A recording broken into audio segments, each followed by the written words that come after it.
faithfully delivering value and interpreting great books from around the world. Hello, this is Ixama Book Talk. Today, we're diving into the book Beyond the Original Family.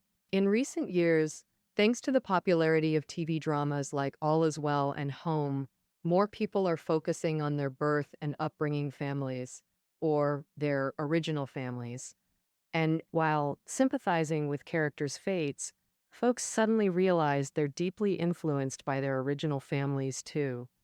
For instance, you might suppress your emotions and needs, always living by your parents' rules, or your actions could clash with their expectations, making you the family rebel. So, how can people break free from their original family's grip emotionally and mentally without harming close relationships to find their true selves and take charge of their lives? The answer's in today's book. Its author, Dr. Ronald Richard, is a clinical psychotherapist and supervisor at the American Association for Marriage and Family Therapy. If, after over 20 years in marriage and family counseling, he came to see how powerful original family's influence really is. So, he started tackling original family issues to help folks with family and marriage problems, ultimately leading most patients to happier lives. All the author's research on original families is packed into this book. What? This book was published in China in 2018 and has been reprinted 10 times since. All right, now I'll break down the book into these three parts. 1. Which aspects of the original family affect us? 2. How to assess if your original family is healthy. 3. How to transcend your original family and achieve self-differentiation. The famous Swiss psychologist Carl Jung once said, "The deeper the impact of the original family on its children, the more they tend to view and experience the adult world through their childhood lens when grown." See, the original family's power is immense, shaping one's values for life. So, what aspects of the original family impact us? On this, the author explains from three angles. First, the author believes every relevant member in the original family can influence us. Many think only parents' behavior matters, which makes sense. If the father drinks excessively, the kid's self-control tends to be weaker. If the mom always complains, it's tough for the child to stay happy. Yet, a family isn't just adding up all members. Everyone influences each other.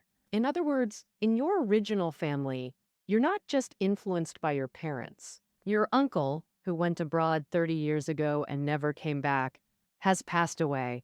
Your grandmother, who hasn't visited since your birth 20 years ago, or your aunt could affect you by influencing your parents or other relatives. The author gives his own example.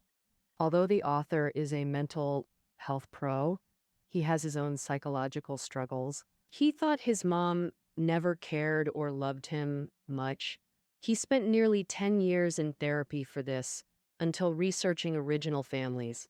Opening up honestly, he talked with her and found out her stepmom had a controlling personality. During her upbringing, his stepmom would ask her almost daily where she was going, who with, and what she was doing. Not only that, she meddled with every decision her mom made. So the deeply troubled mom told herself, "When I have kids, I won't be like her at all." Later, she deliberately did the opposite of her stepmom, never prying into her son's life or interfering with his choices. It was then the author realized his years of therapy were all due to a misunderstanding.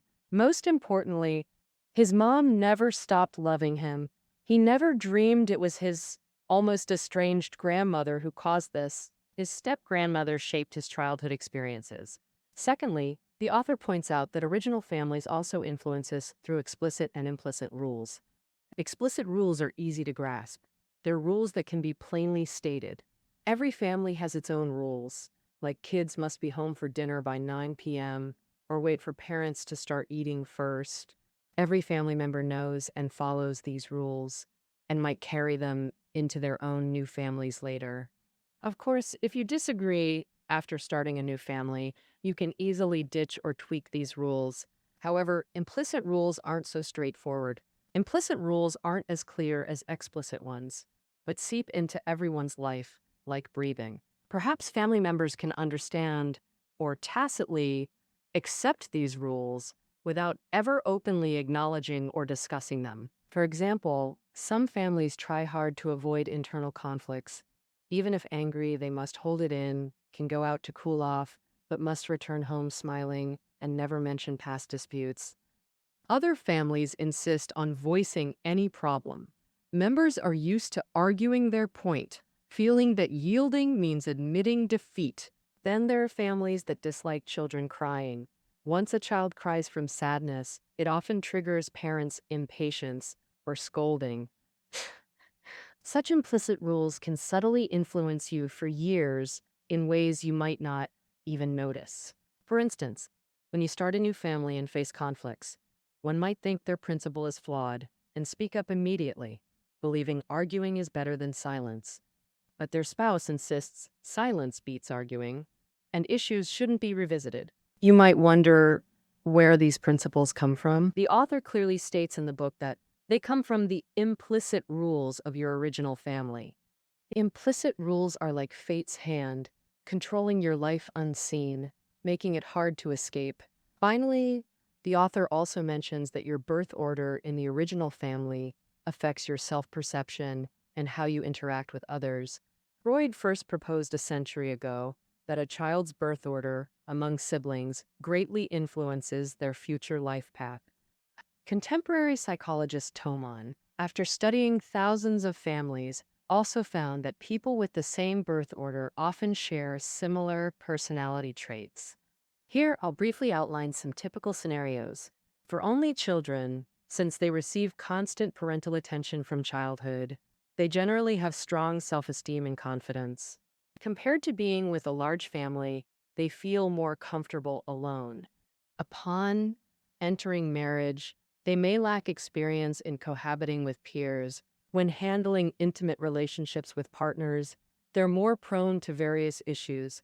For the firstborn in the family, they often are more caring, able to take responsibility, and possess leadership skills. According to statistics, half of U.S. presidents in history were the eldest sons or daughters in their families. They often most identify with parental values, but this sense of mission and responsibility gives them perfectionist tendencies, despite of all, making their personalities more serious, tense, and resistant to criticism. The youngest child in the family usually receives loving attention from everyone, so they're typically optimists. Parents, exhausted from child rearing, often let the youngest grow freely, which may lead to fewer achievements later. Plus, since problems were always solved for them growing up, they may expect spouses or others to help as adults, or swing to the opposite extreme, hating assistance. Middle children learn early to compete for attention, either copying siblings or carving their own path. But they often waver, leading to passivity and difficulty thinking independently. Yet since these kids constantly navigate peacekeeping, they're usually easygoing and skilled with diverse people. Hearing this, you might understand why you and your siblings share the same genes, yet have vastly different personalities, largely due to birth order, creating distinct upbringings and relationships that shape your characters. Now we see every family member explicit or implicit rules, even birth order in your original family shape personality formation. Original family influence is normal, but is it positive or negative? That's why learning to assess your original family's health is crucial. Our second topic. First, let's discuss healthy original families. The author believes the clearest sign of a healthy original family is well-differentiated members. What's differentiation? It means clearly separating yourself from others, staying emotionally close without being swayed by their opinions, needs, or judgments. It starts unreasonable. Differentiated people often share two traits. First is goal orientation. Goal orientation means having clear objectives in everything you do. What can you determine? What matters most to yourself, avoiding wasted energy on trivial relationships. Imagine your mom and aunt feuded over your grandfather's inheritance, but you want to invite your kind aunt to your wedding. Your mom strongly objects. What would you do? If you're goal-oriented, you won't get swept into your mom's negativity or pulled into emotional turmoil about her past conflicts with your aunt. Here, your mom's opinion of you and her relationship with your aunt are irrelevant. You'd clearly state your goal is inviting your aunt to the wedding. Consistently express this to your mom. Explain your reasons while showing understanding of her feelings.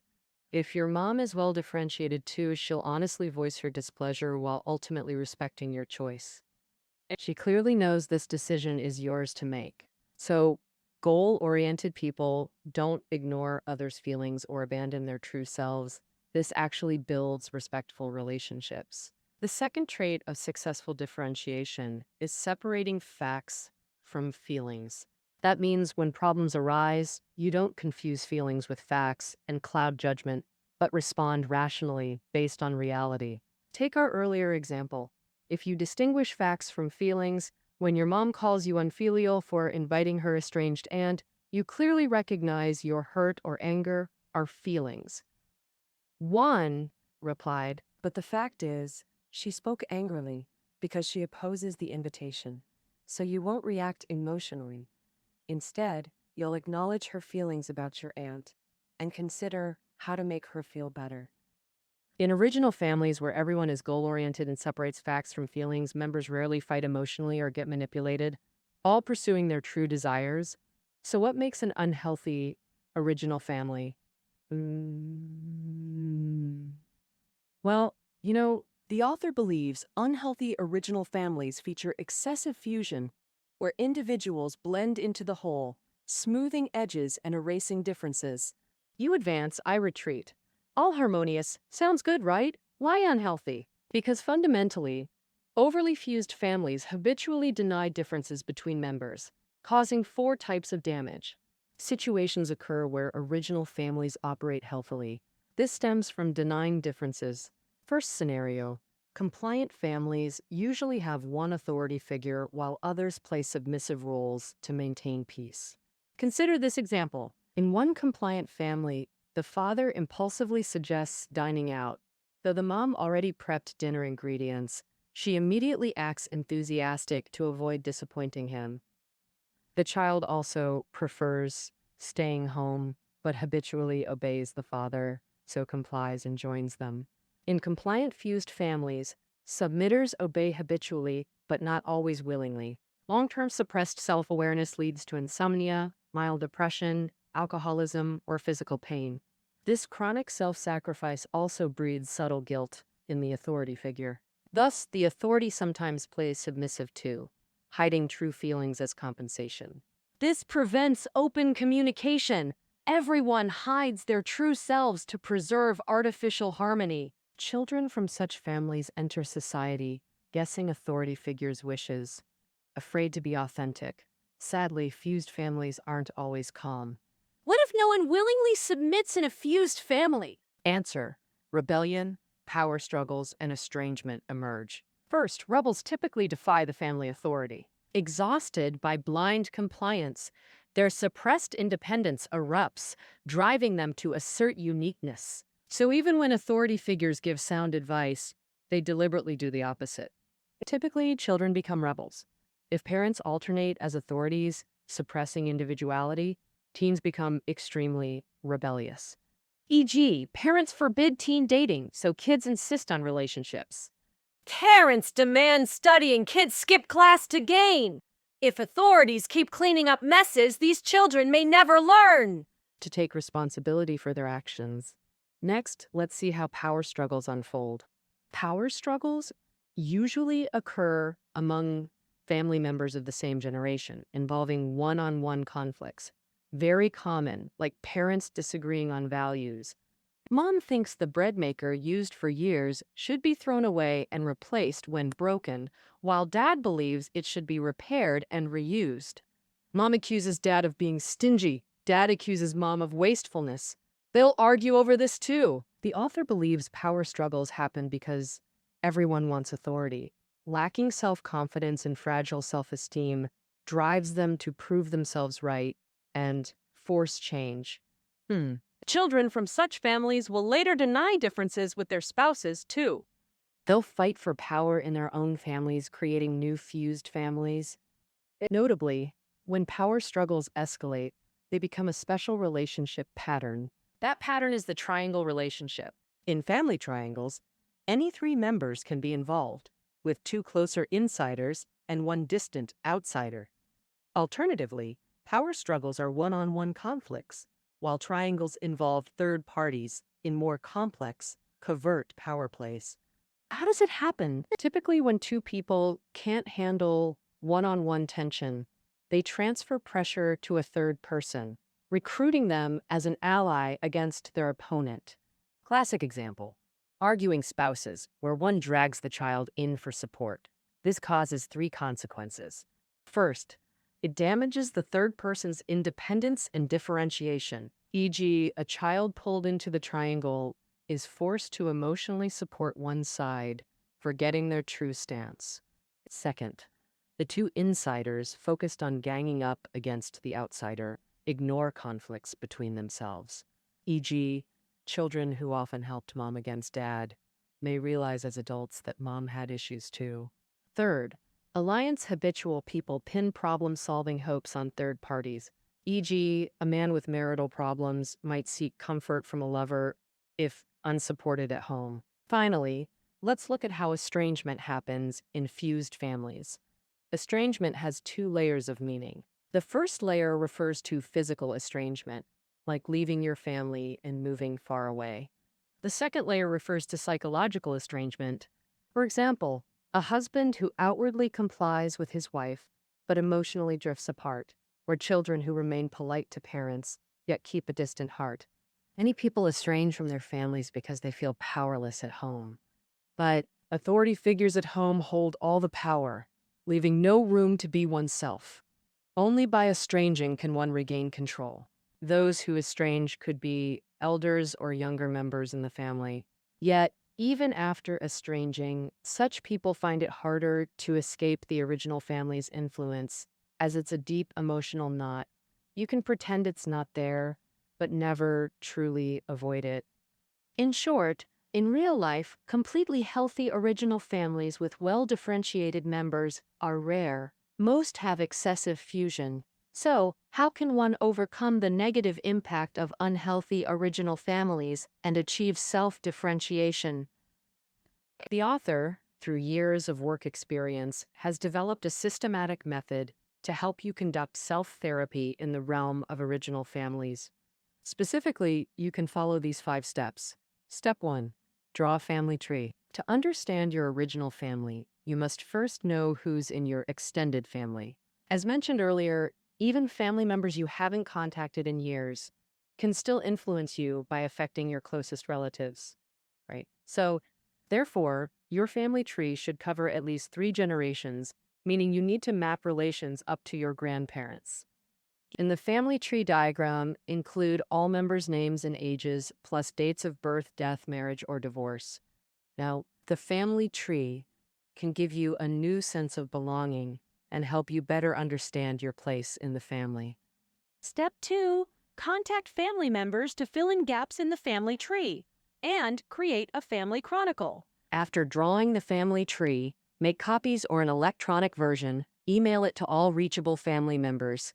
Ask them to add missing info and briefly note major events they recall, like career changes, relocations, serious illnesses, births, bereavements, etc. Don't assume you know what they know.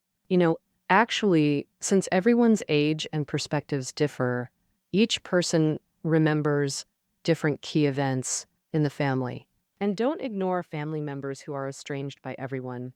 From them, you might get completely different viewpoints. After gathering everyone's opinions, you can add societal events within the family tree's timeline. For example, the time your hometown upgraded from a county to a city, or global economic crises, to make the info more complete. This step could take months or even years. But seeking help and opinions from family won't just spark warm, positive feelings. It'll help you understand the family situation before your birth and your impact afterward. Well, of course, if some family members won't cooperate, like your reclusive uncle, Try contacting relatives linked to him to fill in info about him. The third step is to integrate the info and uncover the family's operating rules. How can you effectively integrate the info? You can use these two methods. The first method is to cross-reference the family tree with people, major events, and timelines to map out triangle relationships at each stage. In this process, you might realize your uncle and dad are distant because grandma favored your dad but was strict with your uncle. Or you might find your aunt rarely contacts you since grandma's death year, possibly because she feared too much responsibility and escaped. The second method is to think about how major societal events might have affected your family. If you learn to place family history within national or world history, you can gain a God's eye view. In this process, you might finally understand your parents' extreme food frugality ties to the nationwide famine around 1960. And your mom's consistently cold attitude might be because you were an extra child born during the family planning era. Your parents paid a heavy price for this, so they transferred their dissatisfaction onto you. In this process, you'll find everyone's personality, and changes are traceable. Meanwhile, you'll learn to shift perspectives and remove labels from yourself and family. But how can you be sure your assumptions are right? Armed with questions, we move to step 4, the family visit. This involves one-on-one, face-to-face conversations with specific family members. Through this, you'll uncover details of major events, observe family dynamics firsthand, witness triangular relationships, and solve inner mysteries. The golden rule: never question or condemn whatever family members share. Showing dissatisfaction might make them clam up or sugarcoat the truth. Then you'd lose access to genuine information. The author also advises, first, notify family in advance for preparation. Second, limit visits to 2 to 4 days. Staying longer might trigger old patterns and compromise objectivity. Third, avoid bringing partners unless you want them entangled in family triangles. Fourth, return to your hometown with parents, or one, to spark childhood memories. Finally, continuously revise assumptions based on new information. After this phase, you'll gain a higher vantage point to objectively view your growth and family. While reevaluating self-perception, you'll approach the most crucial step. Step 5, achieving self-differentiation. Don't feel pressured. Your differentiation journey began when you mapped the family tree. You've gradually disentangled from the original family whirlpool, learning to view every relationship objectively. You bravely confront the past, scars and all, making present you unrecognizable from before. Specifically, start by accepting differences with family, then gently but firmly express them, big or small. For example, clearly state you don't want children or civil service jobs, asking family to stop pressuring. Or tell your mom directly you won't listen to her bad-mouthing dad's relatives. Your family might feel lost by your changes, even criticize or mock you. While caring for them, clearly say, I know this upsets you, but I must persist because it's crucial for me. Next, escape all triangular relationships and family ties. This sounds cold. Shouldn't you support closer relatives in extended families? No need, because allying with others makes you lose your own stance. When relatives vent about others or share secrets, tell them you can't keep confidentiality. Let them choose whether to continue.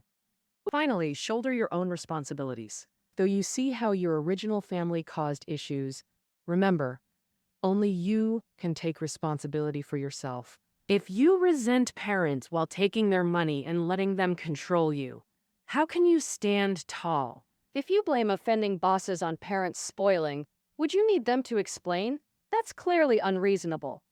Only by gritting through uncomfortable responsibilities can you gain strength to break free from your original family's grip and truly grow. With this, we conclude Beyond the Original Family.